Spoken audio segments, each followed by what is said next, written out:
ಸಖತ್ ಖಾರ ಬಣ್ಣ ಮತ್ತು ರುಚಿ ಆಚಿ ಚಿಲ್ಲಿ ಪೌಡರ್. ಕೊಡಗಿನಲ್ಲೂ ಕೂಡ ಬೆಳ್ಳಂಬೆಳಿಗ್ಗೆ ಲೋಕಾಯುಕ್ತ ಅಧಿಕಾರಿಗಳು ದಾಳಿಯನ್ನು ನಡೆಸಿದ್ದಾರೆ. ಇಂಜಿನಿಯರ್ ಗಿರೀಶ್ ವಸತಿ ನಿಲಯ ಕಚೇರಿಯಲ್ಲಿ ಶೋಧವನ್ನು ನಡೆಸ್ತಾ ಇದ್ದಾರೆ ಲೋಕಾಯುಕ್ತ ಅಧಿಕಾರಿಗಳು. ಕೊಡಗಿನಲ್ಲೂ ಬೆಳ್ಳಂಬೆಳಿಗ್ಗೆ ಲೋಕಾಯುಕ್ತ ಅಧಿಕಾರಿಗಳು ಈಗಾಗಲೇ ದಾಳಿಯನ್ನು ನಡೆಸಿದ್ದಾರೆ. ಇಂಜಿನಿಯರ್ ಗಿರೀಶ್ ವಸತಿ ನಿಲಯ ಹಾಗೂ ಅವರ ಕಚೇರಿ ಮೇಲೆ ಇವತ್ತು ದಾಳಿಯನ್ನು ನಡೆಸಿ ಶೋಧವನ್ನು ಮುಂದುವರಿಸಿದ್ದಾರೆ. ಸಹಾಯಕ ಕಾರ್ಯಪಾಲಕ ಇಂಜಿನಿಯರ್ ಆಗಿರುವಂತಹ ಗಿರೀಶ್ ಅವರ ನಿವಾಸದ ಮೇಲೆ ಲೋಕಾಯುಕ್ತ ಅಧಿಕಾರಿಗಳು ದಾಳಿಯನ್ನು ನಡೆಸಿದ್ದಾರೆ.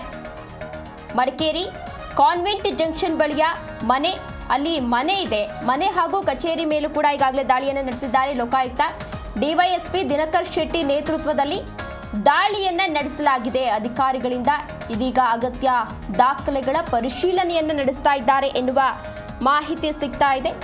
ಆದಾಯಕ್ಕಿಂತ ಹೆಚ್ಚು ಹಣ ಗಳಿಕೆಯನ್ನ ಮಾಡಿದ್ದಾರೆ ಎನ್ನುವ ಆರೋಪ ಕೇಳಿಬಂದಿತ್ತು. ಹಾಗಾಗಿ ಇವತ್ತು ಕೊಡಗಿನಲ್ಲೂ ಕೂಡ ಬೆಳ್ಳಂಬೆಳಿಗ್ಗೆ ಲೋಕಾಯುಕ್ತ ಅಧಿಕಾರಿಗಳು ದಾಳಿಯನ್ನು ನಡೆಸ್ತಾ ಇದ್ದಾರೆ.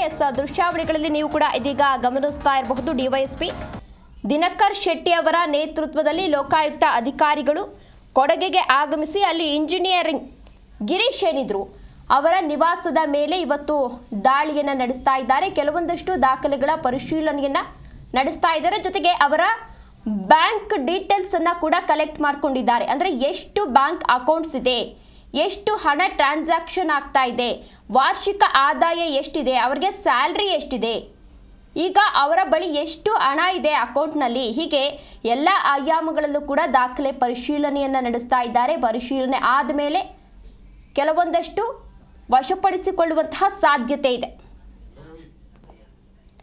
ಇದೇ ವಿಚಾರಕ್ಕೆ ಸಂಬಂಧಪಟ್ಟಂತೆ ಹೆಚ್ಚಿನ ಡೀಟೇಲ್ಸ್ ಅನ್ನು ನೀಡಲಿದ್ದಾರೆ ನಮ್ಮ ಪ್ರತಿನಿಧಿ ಲೋಹಿತ್.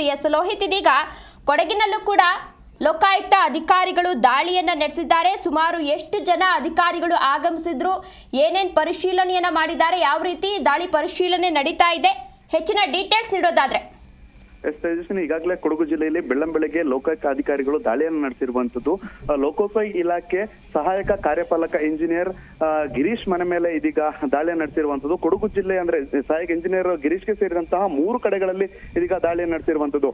ಮಡಿಕೇರಿಯಲ್ಲಿ ಇರುವಂತಹ ಸುದರ್ಶನ ವೃತ್ತದ ಬಳಿ ಇರುವಂತಹ ಸರ್ಕಾರಿ ವಸತಿ ನಿಲಯ ಆಗಿರ್ಬೋದು, ಹಾಗೇನೆ ಇದು ಕಾನ್ವೆಂಟ್ ಜಂಕ್ಷನ್ ಬಳಿ ಇರುವಂತಹ ಕಚೇರಿ ಇರ್ಬೋದು, ಜೊತೆಗೆ ಮೈಸೂರಿನಲ್ಲಿ ಇರುವಂತಹ ಖಾಸಗಿ ನಿಲಯದ ಮೇಲೆ ಇದೀಗ ಅಧಿಕಾರಿಗಳು ದಾಳಿಯನ್ನು ನಡೆಸಿ ಪರಿಶೀಲನೆ ನಡೆಸಿರುವಂತದ್ದು.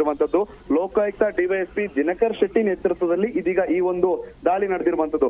ಬೆಳ್ಳಂಬೆಳಗ್ಗೆ 7 ಗಂಟೆಗೆ ಸರಿಯಾಗಿ 3 ಕಡೆಗಳಲ್ಲಿ ಏಕಕಾಲಕ್ಕೆ ದಾಳಿಯನ್ನು ನಡೆಸಿ ಹಲವಾರು ದಾಖಲೆಗಳನ್ನ ಕೂಡ ವಶಕ್ಕೆ ಪಡೆದುಕೊಂಡಿರುವಂತದ್ದು. ಸದ್ಯ ಗಿರೀಶ್ ಅವರನ್ನ ವಿಚಾರಣೆ ಕೂಡ ಇನ್ನೂ ಕೂಡ ಮುಂದುವರೆಸಿರುವಂತಂದ್ರೆ ಏನೋ ದಾಖಲೆ ಕಡತಗಳೇನಿದಾವೆ ಎಲ್ಲವನ್ನ ಕೂಡ ಇದೀಗ ಸದ್ಯ ಅಧಿಕಾರಿಗಳು ವಶಕ್ಕೆ ಪಡೆದು ಪರಿಶೀಲನೆ ನಡೆಸಿರುವಂತದ್ದು. ತೇಜಸ್ವಿನಿ, ಓಕೆ, ಧನ್ಯವಾದ ಲೋಹಿತ್ ತಮ್ಮೆಲ್ಲ ಡೀಟೇಲ್ಸ್ಗಾಗಿ.